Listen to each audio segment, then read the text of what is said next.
largest crypto airdrop in crypto history. Is that right? So I'm going to go ahead and introduce a little bit here. Sure, go right ahead. Take it away. Can't wait to see the presentation. Thank you very much. I appreciate it. All right. So I want to, let's see here. Hi, Richard. Hey, how's it going? Can you hear me? I can hear you just fine. Awesome. There's going to be a little bit of a delay here, so I just want to go ahead and introduce you. So Richard Hart, he is a serial entrepreneur and raised more than $27 million for medical research and longevity. He has produced free videos and self-help books for personal development, early adopter in mining Bitcoin, and recently minted millions of dollars of free money exclusively for Bitcoin holders by inventing HEX on the Ethereum blockchain. This year, he will be forking the full system state of Ethereum by launching the PulseChain network, which will be the largest airdrop in crypto history. With further ado, I give you Richard Hart.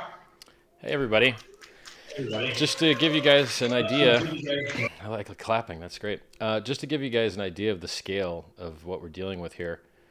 You know, HEX, when I invented it about 2.5 years ago, the price of HEX went up 10,000x in 623 days before staking profit. With staking, you would have been up 20,000x, 25,000x. And we've outperformed both Bitcoin and Ethereum from their launch dates when their performance was the best, when Satoshi owned all the coins. We're outperforming them massively still to this day, with 100% perfect flawless operation and uptime for years now. That was my first project. First time deposit on the blockchain, where you, instead of paying miners to destroy the environment by paying them block rewards, you pay the inflation to stakers to hold the price up instead of to cause the environment to get wrecked. 20% wrecked, 80% is renewable, but 20% is not. So that was HEX. And HEX was awesome. And then the fees in Ethereum kept going up and kept going up, kept going up. Now the fees in Ethereum are too high. Sometimes it costs $300, $1,000 to do a Uniswap swap. Sometimes it costs $20 to $50 to send an ERC20. It's not okay. And the only way to solve that is to build new capacity. So if you've got a finite resource and you've got demand and the price is too high, you can either increase the supply, which is what we're doing, or you can decrease the demand, which no one's interested in decreasing the demand, right? So there's been a lot of Ethereum forks. The problem with all these forks is that they don't give you free coins. And they require everybody to use a bridge, and we see bridge getting hacked left and right. So the wormhole bridge on Solana got hacked for $300 million a couple weeks ago, maybe a couple months ago. Another bridge for some NFT platform just got hacked yesterday or the day before for $600 million. And the Polygon bridge was at risk of losing some billions of dollars, except they discovered it before the hackers did. And so all those systems are not as intelligently designed as PulseChain. Because in PulseChain, because you're getting a copy of every single coin that you have on the Ethereum network on this chain, and to access those coins, you can access them right now as we speak, and the testnet's been working fine for months. You just change one setting in your MetaMask. It points your MetaMask to the new network, and all your coins are already sitting there waiting for you. You just add them one by one. So, and then this reduces the reliance on these risky bridges, because you don't need to bridge from one network in. You can just use your native coins on the native network. It's more secure. It's also better designed than Ethereum 2.0. We've seen over $100 million lost from Ethereum 2.0, which doesn't even really exist yet, because it only incentivizes people to centralize. So in Ethereum 2.0, you can't become a miner unless you have 32 Ethereum, which costs about $100,000. If you don't have $100,000, you're going to give your keys to somebody else, and then they're going to lose your money, steal your money, and it's the exact opposite of why cryptocurrency was invented. Cryptocurrency was invented to remove counterparty risk, to put people in charge of their own financial future, to give people their own self-sovereignty, to make things more efficient, faster, cleaner. And so even Ethereum 2.0 isn't as well designed as PulseChain, and it doesn't run as on battle-tested, tried-and-true software where the bugs have already been ironed out over years. So PulseChain, I believe, will launch more secure than Ethereum 2.0, already has higher throughput with 3-second blocks instead of 13-second blocks. And you can raise the gas limits higher as well. And you don't blow up the environment because you're not paying for proof of work. It's all proof of stake. and you have delegated stake so that you can hold your own keys and delegate your stake to another validator and not have to worry about having 100 grand to participate in the network. It's a better design system, a more intelligently designed system, and it works today. And you can go test it on testnet now. Go check the parameters out at pulsechain.com. And so what coins will you be getting free copies of? All of them, all the coins. You got HEX, you're going to get free copies of HEX. You got Ethereum, you're going to get free copies of Ethereum, but you're going to be diluted 1.2 million X. So unlike other forks like Bitcoin Cash, where people just murdered the price all day long by selling all their free coins all the time, we won't have that problem in PulseChain because the Ethereum holders that are getting free Pulse are being diluted 1.2 million fold. The ERC20s aren't. So if you've got a HEX, you're getting a HEX, and there's no increase in supply. If you've got a uni, you're getting a uni. If you've got a 1 inch, you're getting a 1 inch. If you've got a NFT, same exact code, pulls over. Now, there's some exceptions here, right? So fake DeFi, things that have admin keys, like stable coins, or maybe you could even consider NFTs. Depends on what you consider authoritative to whether you own an NFT or not. Is it that some guy's centralized server says you do? Or is it that the blockchain says you do? So, in the case of stable coins, you're not going to be able to redeem them for dollars, maybe unless they're algorithmic. But they're definitely going to have different parameters at launch. And then they've got admin keys so they can validate all the coins that they want, but they might not do that because they probably wouldn't want all their users suing them for just jacking all their users' free money that they got. So who knows how that's going to play out. And so for real DeFi, really truly decentralized things like HEX, it's the same exact code. And, there's no middlemen, there's no counterparty risk, there's no oracles, and there's no admin keys. It's beautiful and wonderful. And you're going to, never in the history of man have 10,000 new coins just been 10,000 new coins, and probably 10,000 new trading pairs are just issued into existence for free to everybody. And now the question is, how do you get people to back the value of these new coins so that you reduce the load in the Ethereum network to lower the Ethereum fees to make everyone happier, and have people participating on this network with higher throughput, lower fees, less destruction of the environment, basically no destruction of the environment? Well, you incentivize it. And so over $1 billion was raised for freedom of speech, and those people that sacrificed were given free PulseChain tokens. It also generated $27 million of real cash in the bank for a 501c3 registered charity that does medical research. And then PulseX also raised some billions, and PulseX is a Uniswap fork that does 22% of the fees get burnt. There's no inflation, only deflation. Same in PulseChain. In PulseChain, 25% of the fees get burnt. There's no inflation, only deflation. Hey, Bitcoin guys, you like the whole inflation goes down all the time thing? Well, you'll really love the no inflation, the coins burn thing even more, if that's your model of what creates value and appreciation.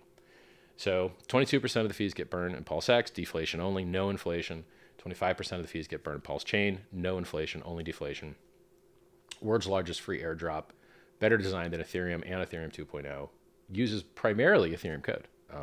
The majority of the code that had to be written was getting the system states to match up and to change the proof of work, the validation and the slashing and those components. So what do we got? We got hex.com, world's first time deposit, did over 1 million % returns in 623 days, 100% perfect flawless operation. It was given away for free to Bitcoiners, and to tell you how many free coins they got, those coins that they received for free today, after a 60% drop, are worth $500 million. That's how big the scale is that we're talking. So PulseChain and PulseX both generated excess of billions of dollars of sacrifices. Hex.com gave $500 million worth of free HEX to Bitcoin holders exclusively. And, for fun, I bought the world's biggest diamond. So I've got a 555.55 carat diamond. It used to be called the Enigma. Now it's called the Hex.com Space Diamond. And it matches up with the maximum stake length that you can have in HEX, which is 5,555 days. And so a lot of people will get tattoos on their body of 5555, call it the Quattro Cinco Club.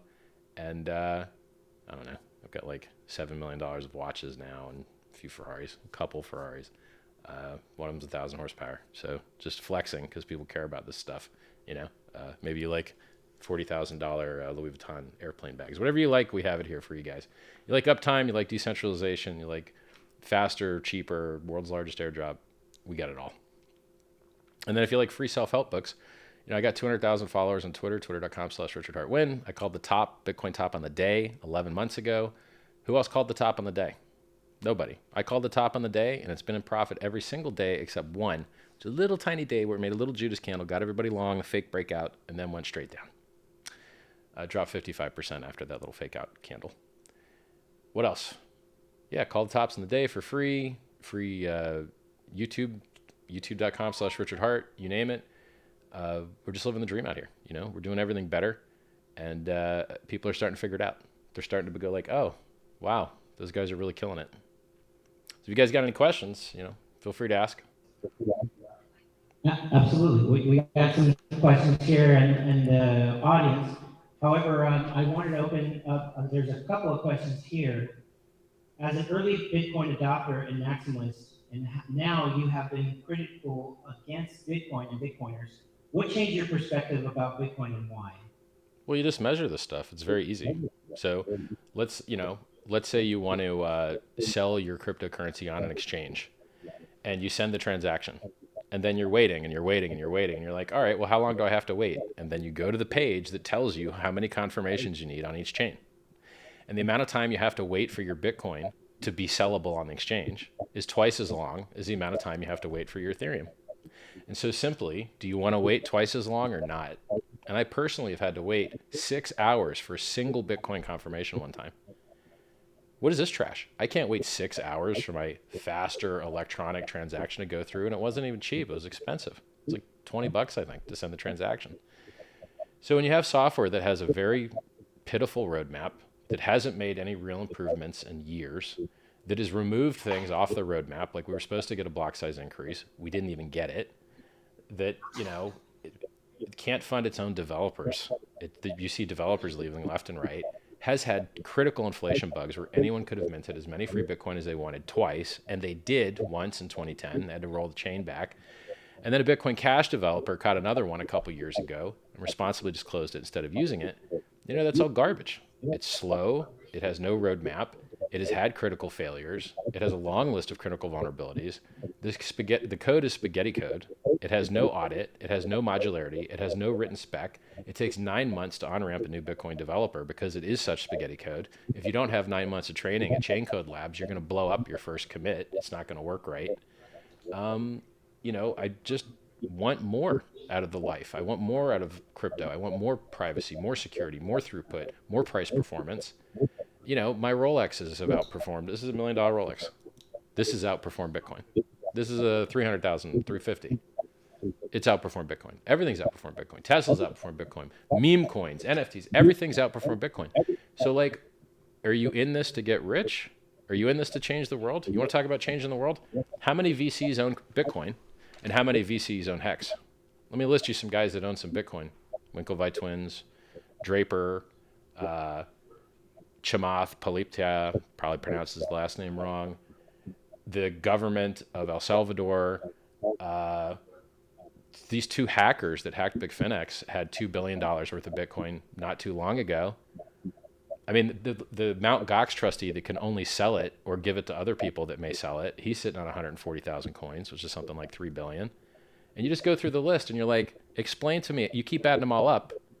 And you're like, yeah, like 10 or 15, and then Satoshi's holding 10%. And you're like 10 or 15 or 20% of this network is people that I'm not sure you think that they're the entrenched rich people class. So if you think you're like affecting political change in Bitcoin, you're not. And if you think you're going to 1,000x your money in Bitcoin, you're not. But you can, and in other things. So PulseChain.com, PulseX.com, HEX.com. We're really out here giving people an opportunity to participate in superior networks for free. When I got into Bitcoin, I got in for free. Now you can't get in. Can't get into Bitcoin for free anymore. You got to give your money to evil middlemen that aren't in the United States to hope that they send you your mining equipment on time so that you can start paying electricity bills. It's just gross. But if you want to mine HEX or mine PulseChain or stake your PulseX, you don't have to deal with any weird foreign company and hope that they send you your mining equipment and hope that the government doesn't outlaw it, which, by the way, a couple weeks ago, the EU was just going to ban proof of work. They were going to ban it. And it was close vote. So, now I spoke out against that because I think it's disgusting. But, that's not my financial interest. My financial interest would be, yeah, look, PulseChain solves this. So nice guy I am to do the honest thing. So what is the HEX token and why is it better than Bitcoin? Well, I mean, it depends on what you want. If you want pitiful price performance, HEX doesn't have that, but Bitcoin does. If you want inflation bugs, Bitcoin had that a couple times. HEX never has. If you want to pay middlemen and blow up the environment, Bitcoin's got that. HEX doesn't have that. If you want ATMs, Bitcoin does have that, but you're paying like a 10% premium. If you want the most liquidity, and instead of being liquidity and getting paid the bid-ask spread and getting paid the fees, you have to be hot in the biscuit to sell immediately and eat the liquidity on the other side of the order book, you're going to get better order execution in Bitcoin.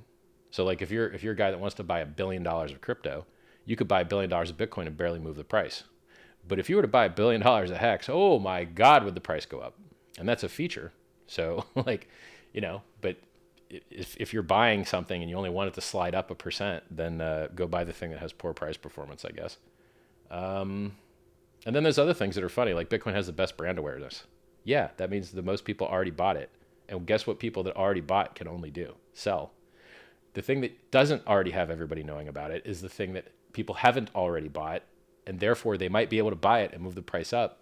And so as you become an advanced speculator, which I am, I'm the guy that calls the top on the day. No one else can do that. Like I brag about it because it's miraculous to be able to do it and do it for free for people. It's a buy the rumor, sell the news event. People don't get it. So, I have to educate them. I have to re-educate these people because they don't understand things properly. They say, oh, inflation bad. You're like, really? Then why did the Bitcoin price go up the most when the inflation was the highest? Windows shutting down, gray face, NPC, JPEG. So I wanted to open up another question here. Yeah. Is that okay? Yeah, please. Because you were talking about the Ethereum blockchain and Yep. you were building the HEX token at the time. Yep. And of course, I don't think you could foresee there was going to be all these big gas fees. Well, no, I knew that it could be a possibility, which is why I said if it ever started to suck, I'd fork the network. And then I just did what I said I would do. So that goes into my other one. So some people at the beginning of HEX, some people have criticized you about designing an OA that holds most of the supply of HEX tokens. Yep. What is the function of the OA? Well, it's really simple. Every single profitable endeavor in the history of man has had extremely centralized ownership, period. So in the United States, 1% of people own 50% of the stuff. In a football team, one guy calls the shots. In a family, very often one guy calls the shots. In governments, one guy has the nuke button. Comes down to one guy, extremely centralized. Facebook, majority of the voting shares, tons of the non-voting shares, Zuckerberg owns them. Elon Musk, 20% he owns. Every single ERC20, massively centralized ownership. Bitcoin itself, massively centralized ownership. 42% of all Bitcoin sits in 2,300 addresses and has for years. And that number's been getting worse over time, not better. The centralization in addresses that have over 1,000 coins in them just keeps going up. So if you're noob, as most people in crypto are, compared to me anyway, you think that decentralization is the best. Let me prove for you that that's not true. How's the Amazon stock price? Amazing. And what has Amazon done? Total vertical integration. They own the servers. They write the server software.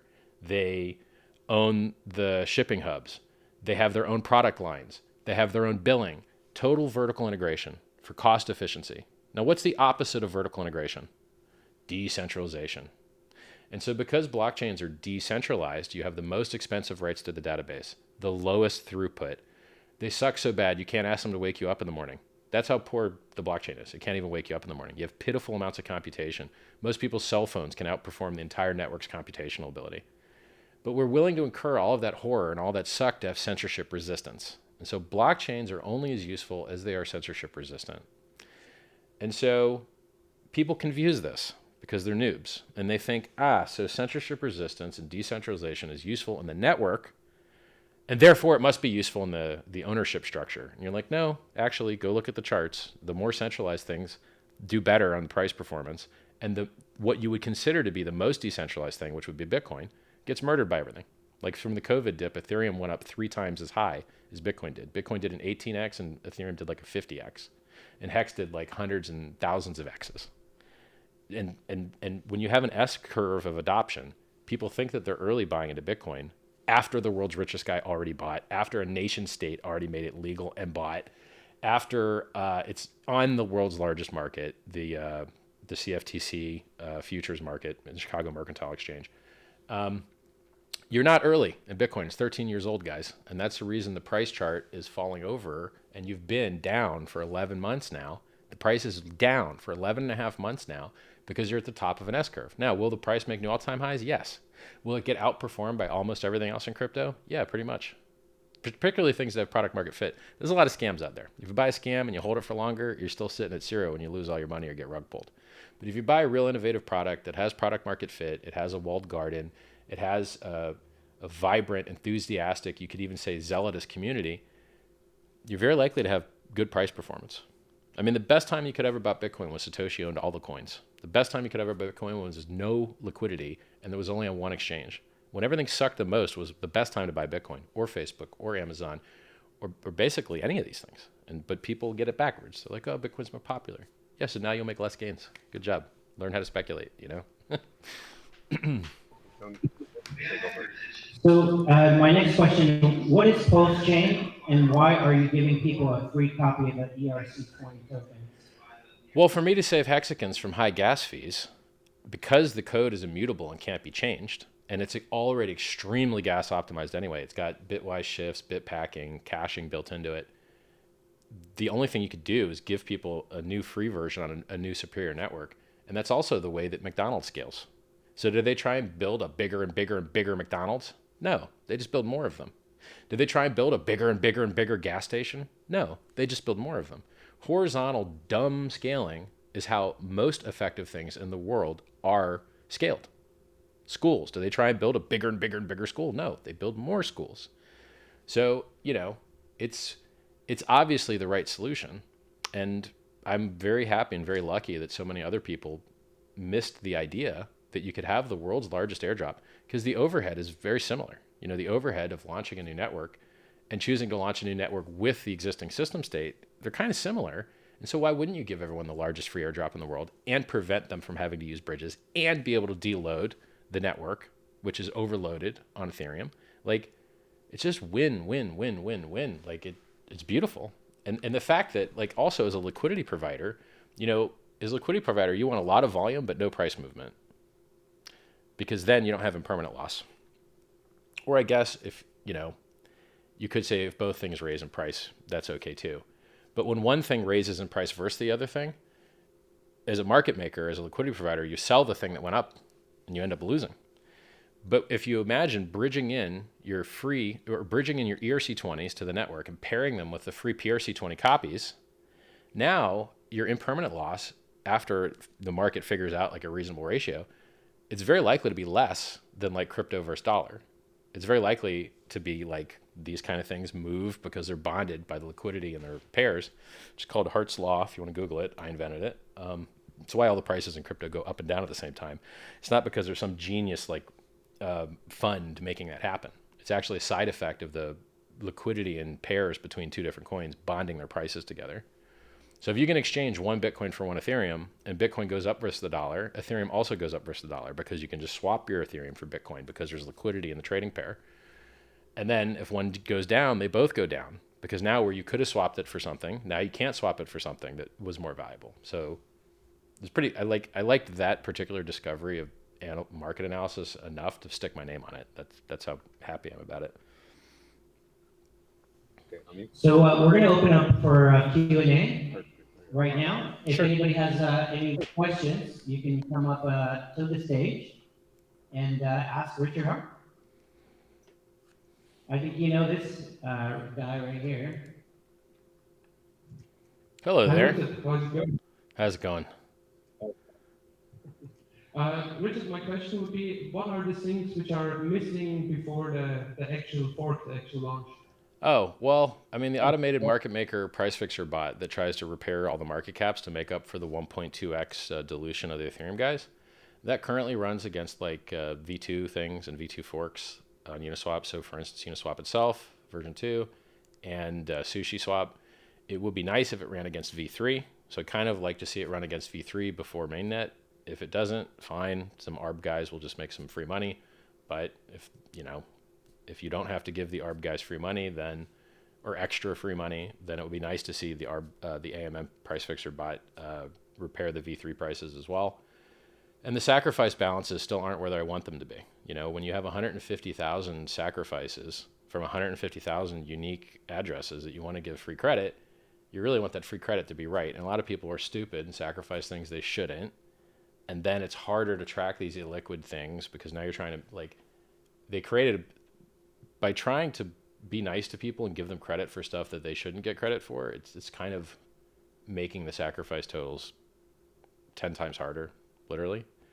So basically, sacrifice totals, AMM bot are the two things that are, if we knock them out of the way, we pretty much can go to mainnet. There's some other internal things that are too computer techy to really mention, but AMM bot and sacrifice balances are basically where we're at. We've run out of other stuff to do, right? Like bridge is done, tested out the yin yang. Staking is done in the PulseChain side, tested out the yin yang. PulseX, the buy and burn function people can run and get a bounty, all that stuff's been tested out the yin yang. We're just running out of things to finish. So basically it's just AMM bot and SAC totals. Cool, thanks Richard. My next question would be, there is rumors of you building a better version of a wallet as well. Is that the next? Yeah, I'm hiring devs to build a wallet, true. But they're not really hired yet, so let's wait until they are, But we're almost be at full vertical integration. So we've got value storage with HEX, we've got consensus network with PulseChain, we've got trading with PulseX. The only thing we're missing is fiat Onramp and wallet.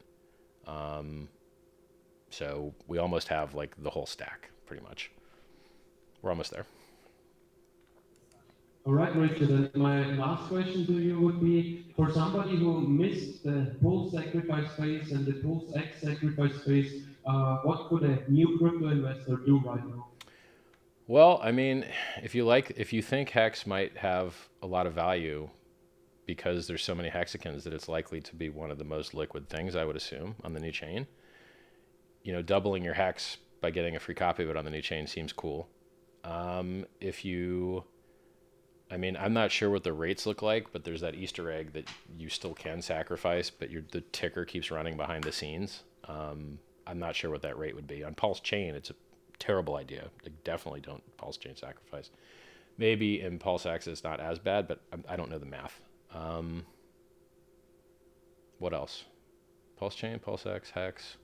There's another token as well. There's an incentive token that is given to liquidity providers to give them an even larger incentive to bridge in their ERC20s and pair them with their PRC20s to back the value of the PRC20s. So there's 5 basic tokens, right? So you're going to have Ethereum on Pulse, Ethereum on HEX. I'm sorry. You're going to have HEX on Pulse. You're going to have HEX on Ethereum. You're going to have the incentive token. You're going to have PulseX and PulseChain. 5 tokens there, Don't get wrecked is my best advice. Don't start, I'm not a lot of people love these JPEGs. I don't know, guys. CryptoKitties came out in 2017, crashed the Ethereum network, and these JPEGs are the reason why Ethereum's so loaded up right now, because people only use Ethereum to do 2 things: trade, which is part of what's awesome about PulseChain, is that we got the ticker symbols and we got the code, and all people care about is trading anyway. So there you go. And with the NFT stuff, NFTs and trading are the majority of the gas users on the Ethereum network, probably 80%. And so by taking the trading off of the Ethereum network and putting it on PulseChain, you're going to get a lot cheaper gas fees on Ethereum. It's going to be a lot easier to on-ramp users. They're not going to have to pay a $50 penalty to buy in, and gas fees. It makes everything better for everybody. So there's a lot of Ethereum killers out there. I don't think PulseChain is an Ethereum killer. I think it's an Ethereum helper.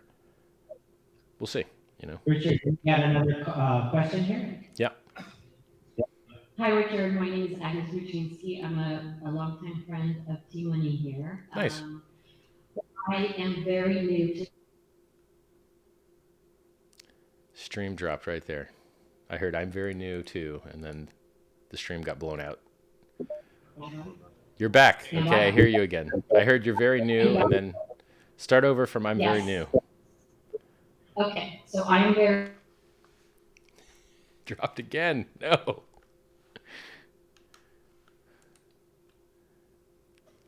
And stream drop. It's back again. Can you hear me? Yep. Third time's the charm. Okay. 333. So leave her in that. So anyways, what I wanted to say, I'm very new. I'm learning a lot of things, but this is the mistake I made. And I just want to warn everyone about scams, because I was tagging you, but there's 30 Richard Hart's officials out there. So I just want to let everyone know that it's Richard. What is your official Instagram? Because there's so many scams, and that's why one of the best ways to catch the scammers is that I don't follow anyone on Instagram, but usually the scammers follow a bunch of people to try and establish that they're the real one or whatever. So the official Instagram for me is Richard Hart Official, and you're going to find copy scam versions of me on every platform. So I'm Richard Hart on Telegram. I'm Richard Hart Win on Twitter. I'm Richard Hart Official on Instagram. I don't really mess around on any other platforms. I guess I'm Richard Hart on YouTube. But you're going to find imposters with my profile picture and weird little name change, little change a couple letters here and there, trying to scam you constantly. So if you're direct messaging me, you're probably not actually direct messaging me. You're probably talking to a scammer. And if anyone ever messages you on any platform, they're trying to scam you. Particularly if they have admin in the name, particularly if it's a pretty girl. You know, like the amount of scams that happen in crypto and in the world at large is just insane. And that was the case. So I just want to let everyone know that I did get scammed that way. So yes, you have. It's not just me; it's everybody. You're going to get fake Vitalics. You're going to get fake Charleses. Yes. You're going to get fake everythings. Absolutely. So I just want to make sure that everyone is following the correct Richard Hart, who has who is following 0 people. That's it. That's and me. I want to say thank you, because I really appreciate what you're doing for. My pleasure. And everything. I fully support it, so I want to say thank you. Thank you so much. I appreciate that.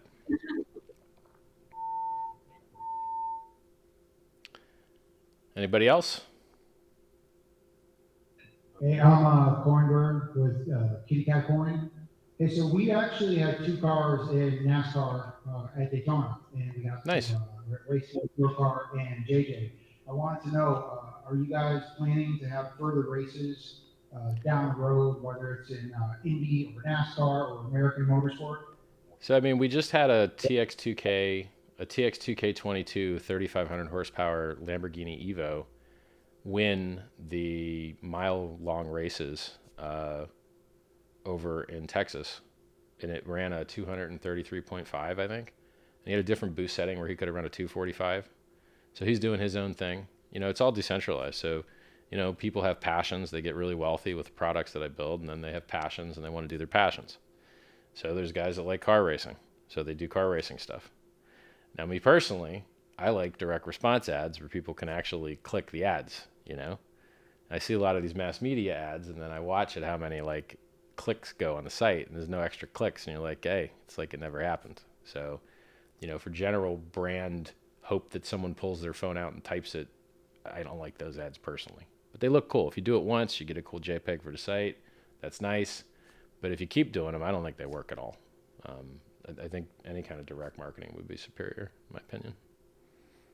Right. So the answer is I don't know if they're going to keep doing them or not.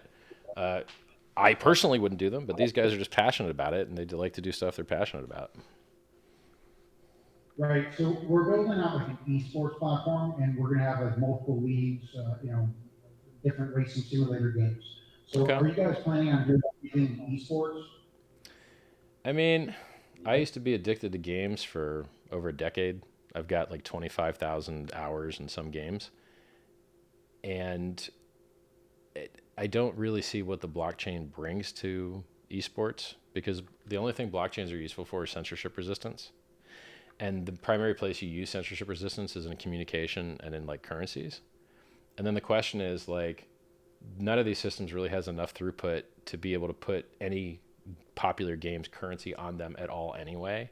So like you couldn't put Clash of Clans on a blockchain; it would just destroy it. You'd have to like remove the censorship resistance part to have enough throughput.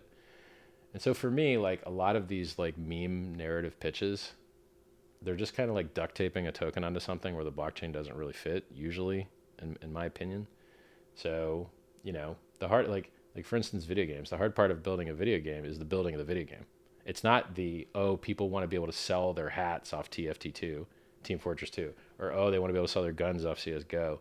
Those markets already exist, and the people that own those markets are not going to plug and play with other brands to have their leadership leached away from them. Like their TFT2 is not going to launch on anybody else's platform to make less money, and CSGO is not going to launch on anybody else's platform to make less money. Like it's just, I mean, not to poop on your business or whatever, but like it's kind of like duct tape on token stuff. You had a question too. Hi, Richard. Hey. Kind of new on the cryptocurrency. I've been learning the past few months, but I want to ask you why we didn't hear about PulseChain before. Oh yeah, because cryptocurrency is trash. Like it's all gatekeepers and trash. So let me give you an example. Let's take coin ranking sites. How do coin ranking sites make money? By selling ads. Who do they sell ads to? People that victimize you. Well, who specifically? Margin trading exchanges. So to give you an example, there's a website called eToro.com. Margin trading exchange has ads everywhere. You look at the top of the website and it says 67% of people lose money with us. And that's misleading because I guarantee you that the number of people that lose money, the amount that they lose is larger than the number of people that won money. And that it's net negative for all the participants, except for the middleman. The middleman gets very rich. Those guys can buy ads wherever they want because they got a little pass from the government. They got a little license that says, hey, you can go victimize people. I think that's disgusting. And so what you find is you find collusion between advertising networks, coin ranking sites, and the media to hide projects that don't victimize the users, because then they can't get paid fees and revenue and all these things. So, you know, on the front page of CoinMarketCap, you've seen numerous rug pull, exit scam, goes to zero, exploited trash that has done massive harm to the industry. And you only rarely see HEX on the front page with perfect, flawless 10,000x, 100% uptime. 10,000x price, 100% uptime. You rarely see that on the front page of CoinMarketCap. It's so silly that Hexagon had to file a class action lawsuit against them because they're lying about what the market cap is, and they're lying about the rank, and it's harming users, and it's disgusting. And you don't just see it at CMC, you see it at CoinGecko as well. And so these people are not ethical, they're not moral, they do not have the best interest of the users at heart. It is a very corrupt system. And as loud as I yell and scream, and I've got a pretty good audience, you know, 200,000 on Twitter is pretty good in this industry. You know, as large as I yell and scream, I still can't reach everybody. You know, everyone gets interested in their little vertical. Some people like the monkey pictures. Some people like, you know, degenerate margin trading, and it's hard to reach everybody. So. Hello, Mr. Richard Hart. My name is Blue Bum. I'm on the HEX Late Show on Discord Syndicate. We're the Aussie HEX streamers. Nice. We've probably been, thank you. Yeah, we've probably been one of the longest constant streams. Great. So I've been in HEX for quite a while. When I first learned about HEX, I was like, oh, done. He's done it. He solved it. That's it. This is the solution. It's going to be simple now. Everyone just gets really, really rich. All of that money just gets filtered out to regular people. People start solving their problems locally, and it's done and dusted. But it's turned out to be this incredible roller coaster of a ride, an adventure, an unfolding adventure with so many twists and turns. Yep. We're now at a stage where you're about to launch a whole new chain. There's all sorts of projects coming onto it. The world has gone absolutely batshit crazy. It looks like we have, Russia and India, and China, and probably Brazil and South Africa. Probably those BRICS countries are going to have their own financial system. We've got Western leaders who are just utter morons. This is a very long question. is the longest question ever. Well, my question is, how do you see all this playing out over the next decade? Well, I mean, we're participating in the highest performing asset class in the world, and it is getting more regulatory certainty in the United States and in certain countries like El Salvador, maybe Panama, maybe Guatemala, you know, smaller countries to start out with. The price performance is probably the most important part for most people, and that's still doing very well. If we can get the regulators to stop harming their citizens by, like, for instance, China just made mining illegal. The EU just passed some gross law about reporting. And it's just like, technology doesn't solve politics. And at some point, all these very wealthy crypto people are going to have to play politics to get the government power structures to do better things. So it's unfortunate because it's time consuming and has a lot of overhead. But they have the power, and they very often use it to make the world a worse place with net negative decisions that harm everyone. So, for instance, if you like law enforcement, you want law enforcement to be able to do a good job, what law enforcement does is looks for needles in haystacks. And so what does regulatory do? They give them more hay, and they make it harder to find actual suspicious things because they declare everything as suspicious. And it's terrible. And what they need to do is hire more investigators and file more injunctions and have more court cases and do more discovery. Those things actually work and prevent crime, stop crime, put criminals away. But this pretending that everyone is preemptively a criminal and violating everyone's privacy is how you create huge honeypots.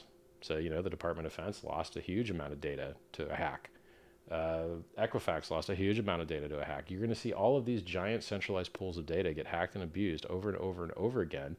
And the only real way to protect the citizens is to not have the data in the first place. And so it disgusts me that these nations have rights clearly defined for the privacy of the citizens. The Fourth Amendment in the United States, the United Nations Charter, individual states, you name it. They all say privacy is a human right and it should be protected. And then every single thing they do removes that. And you're like, guys, you realize you're violating the very principles on which the body that gave you power was founded. You're violating the principles by which you accepted the office. You're violating the Constitution. We have a right to privacy. Stop violating it. Privacy means you don't know about it. Just I do. Just maybe the person I'm talking to.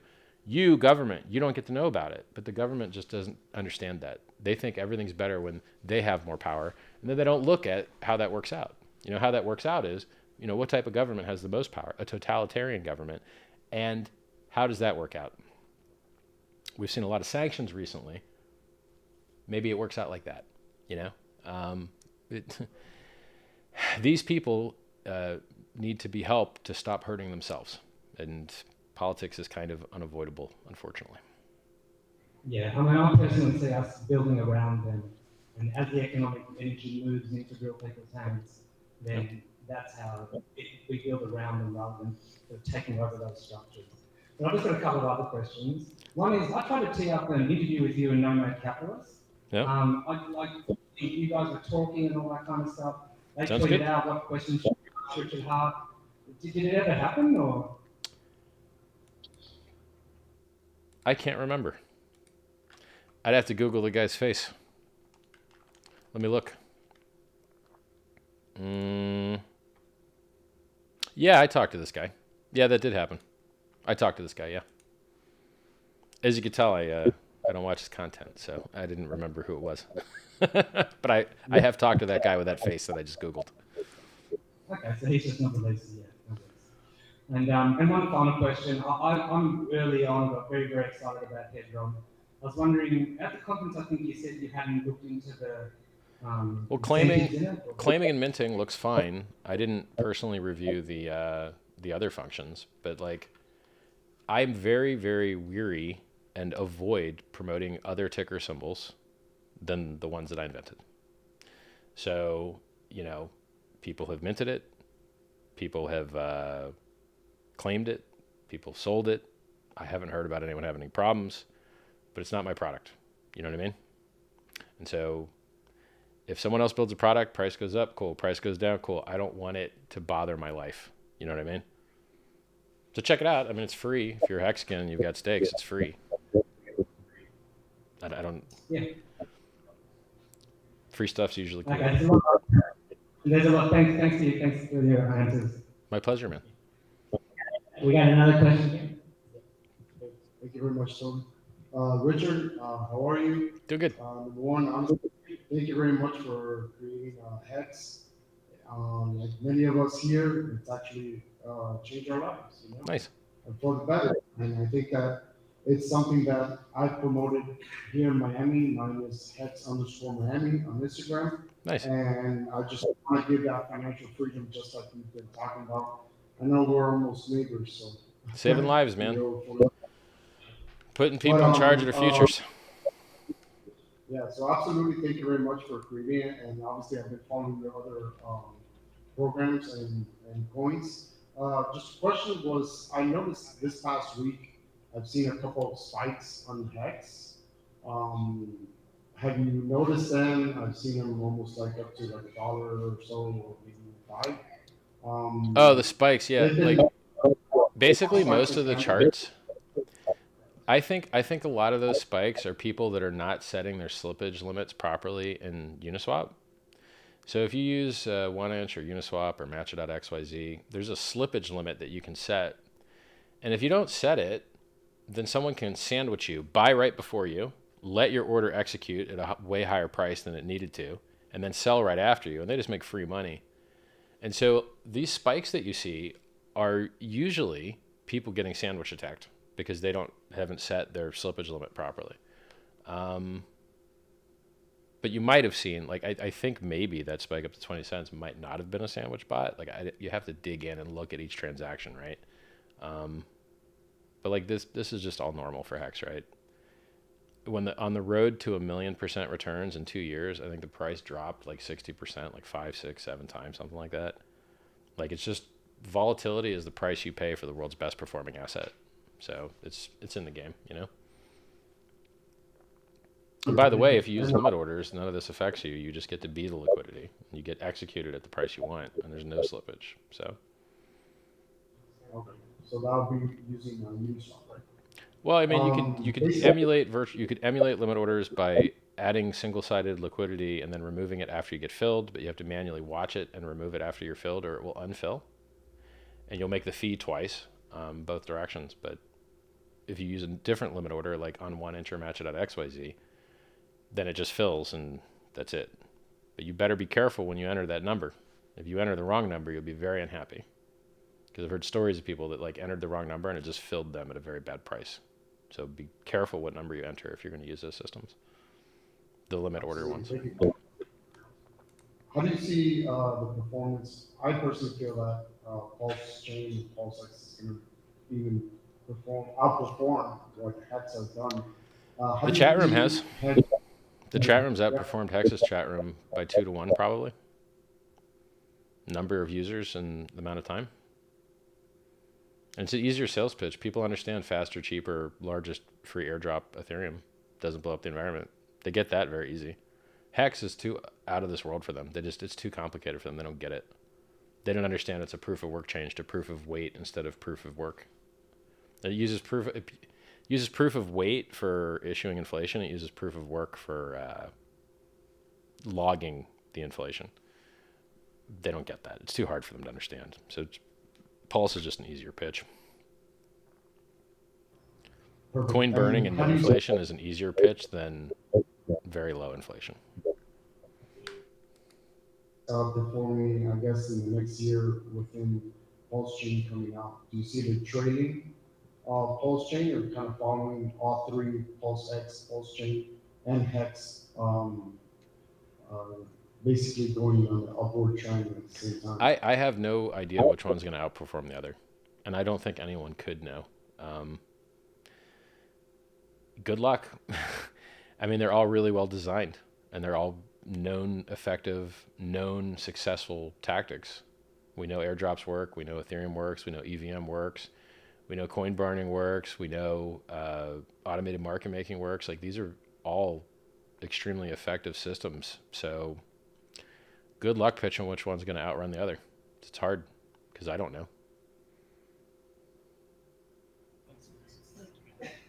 Hi, Richard. How's it going? I'm But good. I want to thank you so much for doing this stream, and I also want to thank Timon here, Freedom TV, invited the Crypto Startup team to represent HEX, the HEX community here at the conference.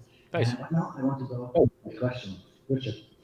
It is so easy to onboard people here at the conference because they lost their free copy on the blockchain. But we are rarely talking about PulseX, and PulseX will be the biggest exchange on PulseChain. Yep. So maybe can you talk about why it's so important that PulseX will be the biggest Sure. liquidity Yeah. exchange? How do you do it? So PulseX at the very first transaction on the network goes and harvests all the other exchanges that it can access, like Uniswap V2, SushiSwap, hopefully Uniswap V3, maybe Banker, maybe ZeroX, we'll see.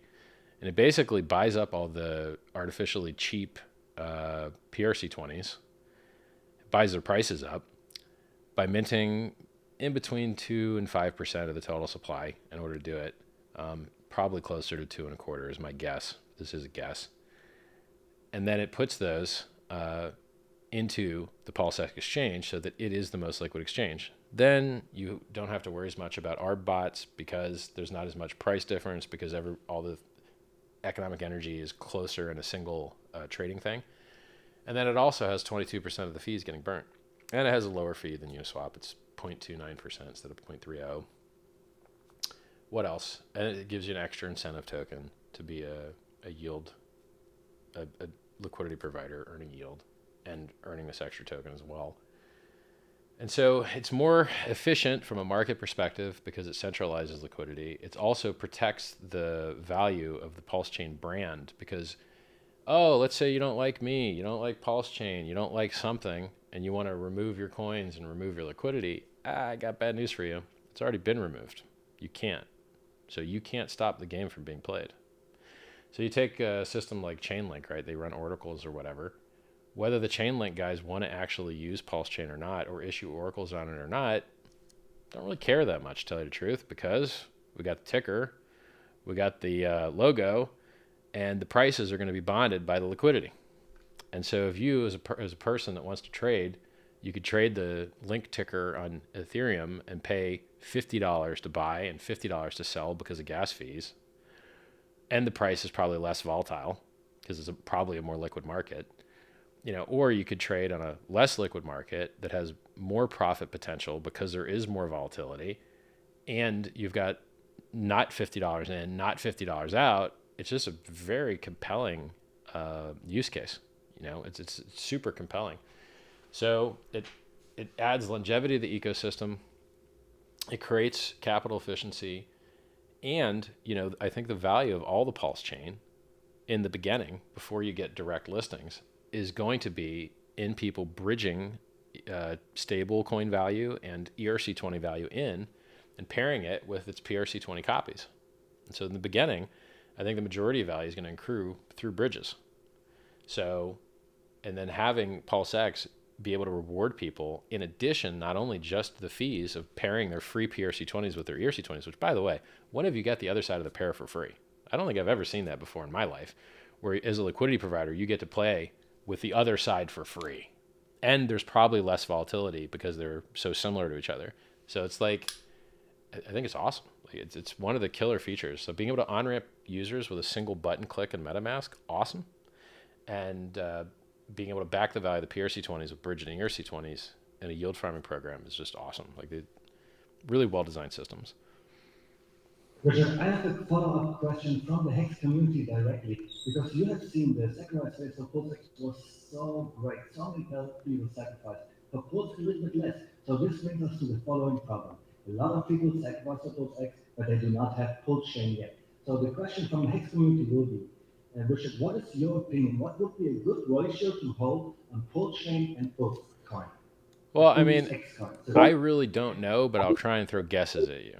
So, I mean, if you looked at the sacrifice balances during the ranked sacrifice phase and you compared their like net US dollar kind of sacrifice equivalents and then divided it by the supply, I think you could end up with like a ratio from that perspective to have as like a starting ratio, but the starting ratio doesn't last very long. What really is going to set the ratio of Pulse to PulseX is people actually trading it. And so you're going to be able to, before the bridge is open, you're going to be able to open Pulse. You're going to be able to trade Pulse versus PulseX. And you can see this on the testnet right now. Like you can go trade your testnet Pulse versus your testnet PulseX right now on testnet and experiment it and get ready for it. So, I don't know what the market's going to set the ratios at. And my guess for what like a reasonable starting ratio would be just kind of like the sacrifice values or whatever, but it's just pulled out of my butt. Like it just seems like an okay ratio, because where else would you set it? I don't know, Thank you, Richard. I will give My it pleasure. to money back. Hello, Richard. How are you doing? My name is Carlos. I just learned about HEX today. I'm very excited. My question has to do as a business owner. What are some of the ways that I can do to integrate this to my community and to my Well, my player? it's an interesting question. I have a unique perspective on this.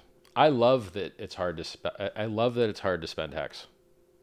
I'm glad you can't buy Rolexes with HEX, because if you could, there's probably some HEXkins that would hurt the HEX price to go buy watches, which is as nice as they are, they're not going to appreciate long term as much, in my opinion. So, or at least they haven't. I mean, Rolexes didn't go up 1,000,000%. HEX did. So I like it when people can't use the things I invent to actually buy stuff, because it introduces extra sell pressure, in my opinion. Now, there are some exceptions to that.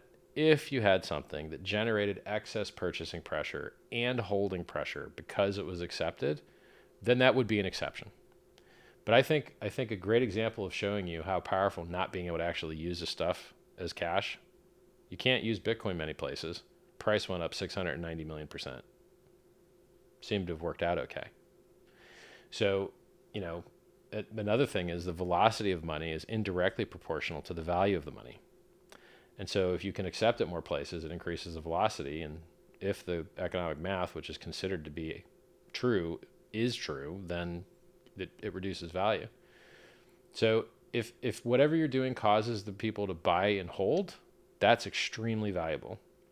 If what you're doing causes people to just sell, it's not valuable. And so that's the rubric by which I would really decide whether it would be helpful to the community to integrate accepting that into your business or not. It might be, it might work out. It really matters whether it's more net buying or not, If you're advertising to people that have never seen HEX before, it's probably net buying. If you're advertising it to hexagons, it's probably net selling.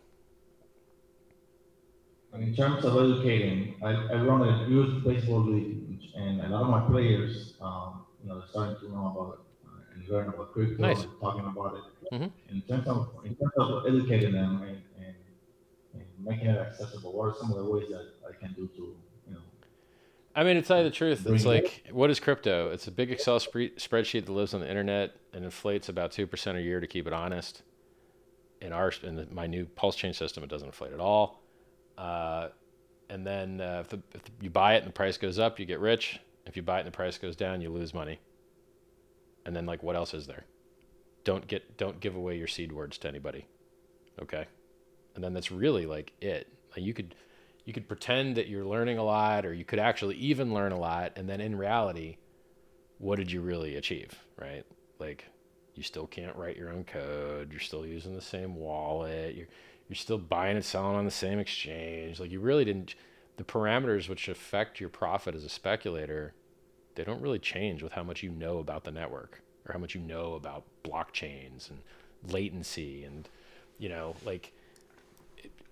you buy it, you hold it, you hope it goes up. Don't buy scams. Don't get scammed. Don't give away your seed words. These are the parts that actually matter. These are the parts that affect your bottom line, and everything else is just kind of it's like photography. Most photographers take bad pictures, and then you're but they know all about the gear. They know how many megapixels, they know how many stops of light absorption. They know all their focal ratios, but they don't know about framing, and they don't know about lighting. And then those are the things that matter more. Composition and lighting matter more than your hardware. And a good photographer will do better with a cell phone camera than a bad photographer will do with a $10,000 Sony A1. So, blockchain is kind of similar. It's like, hey, you know more about the mechanics underneath. Great. Did you buy earlier at a better price? No, they're unrelated, you know? So I hope that answers you. Okay. Nice hat. I want to being part of the Mexican community, my brother and I, we really, for this next event that's coming to Vegas in September 6th to the 9th, what do we need to do to bring you out to Vegas as a Hex? I'm not going. I would rather build stuff, bro. I hate traveling. I hate it. The reason you see me doing the same stream forever on the same chair is because it's efficient. When I travel, my productivity gets wrecked. It sucks a lot. So I want to change the world. I want to make everything better. And I would much rather use this amazing production quality with 8K camera if I stick a fan on it, 4K currently, even though I can only stream to you guys at 1080 for some reason because software limits. Like my production value is amazing. There's no real reason that you have to come and sniff me or whatever. Like I did that for several months last summer in Europe. Bought the Ferrari Roma, traveled to 15 different countries. I did it, and I'm not in a rush to do it again, man. I want to work. I want to actually work, You get me virtually is what you're going to get.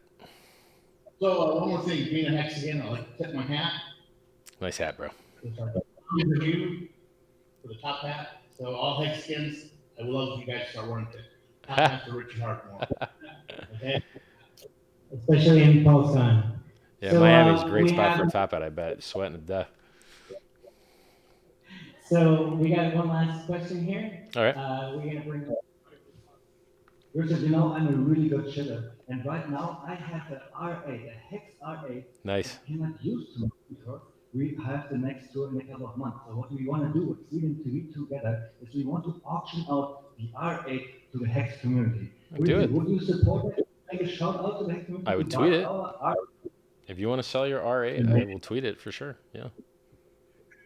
I mean, like Hexologist was showing off his stickers on his sport utility with his, Hex.com best performing asset 2020, 2021, whatever.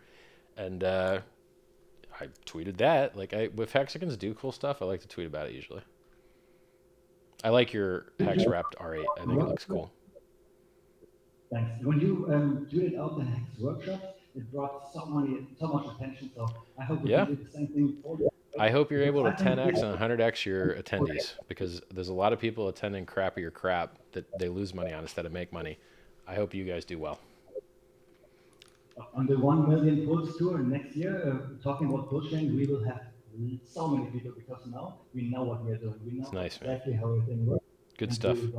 I appreciate you putting in the work. A German guy had to come to America to promote the things he appreciates. Americans learn. In an Austrian too. He's yelling in Austrian too. So tomorrow, actually, we have more here at Crypto Worldcon.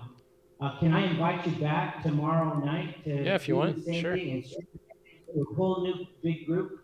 Yeah, sure. Perfect. Just message in me. touch.